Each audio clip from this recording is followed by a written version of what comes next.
BTCL এর নির্দেশনা অনুযায়ী আগামী 30শে অক্টোবর একটি এনআইডি কার্ডে 10-এর অধিক যাদের সিম রেজিস্ট্রেশন করা আছে তাদের সিমগুলি কিন্তু বন্ধ করে দেওয়া হবে। এজন্য আপনার এনআইডি কার্ড থেকে মোট কতটি সিম রেজিস্ট্রেশন করা আছে এটি চেক করা কিন্তু খুবই জরুরি।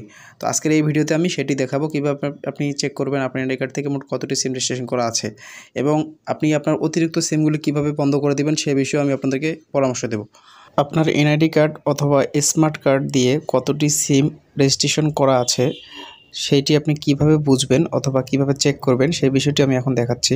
তো শুরুতে আপনি আপনার ফোনের ডায়াল প্যাডে চলে যাবেন। ডায়াল প্যাডে গিয়ে লিখবেন *16001#, *16001#, এটি লিখে ডায়াল করে দেবেন। যে সিম দিয়ে আপনি ডায়াল করবেন অর্থাৎ যে সিম দিয়ে আপনি চেক করবেন সেই সিমটি অবশ্যই আপনার এনআইডি কার্ড থেকেই কেনা থাকতে হবে। অর্থাৎ আপনার এনআইডি কার্ড দিয়ে আপনি সিম তুলেছেন বা কিনেছেন এমন একটি সিমে আপনি এই কোডটি ডায়াল করবেন। তাহলে কিন্তু আপনার ওই সিমের আন্ডারে অর্থাৎ ওই এনআইডি কার্ডের আন্ডারে আপনি কতগুলি সিম রেজিস্ট্রেশন করেছেন বা কিনেছেন সেটি কিন্তু এসএমএস চলে আসবে। তো এখানে এখন শো করতেছে আপনার এনআইডি কার্ডের শেষের 4টি ডিজিট এখানে চাচ্ছে। তো আপনার ন্যাশনাল আইডি কার্ড অথবা স্মার্ট কার্ডের যে শেষের 4টি ডিজিট সেই 4টি ডিজিট এখানে দিয়ে দিতে হবে। এরপরে সেন্ডে ক্লিক করে দিতে হবে। তো আমি আমার এনআইডি কার্ডের শেষের 4টি ডিজিট এখানে দিয়ে দিলাম। এরপরে সেন্ডে ক্লিক করে দিচ্ছি।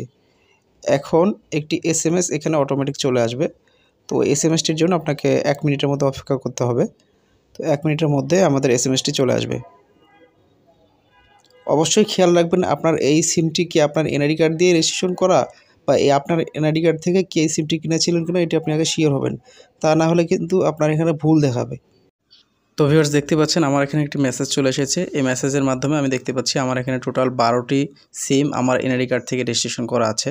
তো এখানে 10-এর অধিক সিম যেহেতু রেজিস্ট্রেশন করা আছে তো আমাকে অবশ্যই এখান থেকে 3টি সিম বন্ধ করে দিতে হবে। তা না হলে কিন্তু যে কোনো মুহূর্তে আমার যে কোনো 3টি সিম বন্ধ হয়ে যেতে পারে। তো দেখা গেল আমি যে 3টি সিম ইউজ করতেছি সেগুলো বন্ধ হয়ে যেতে পারে।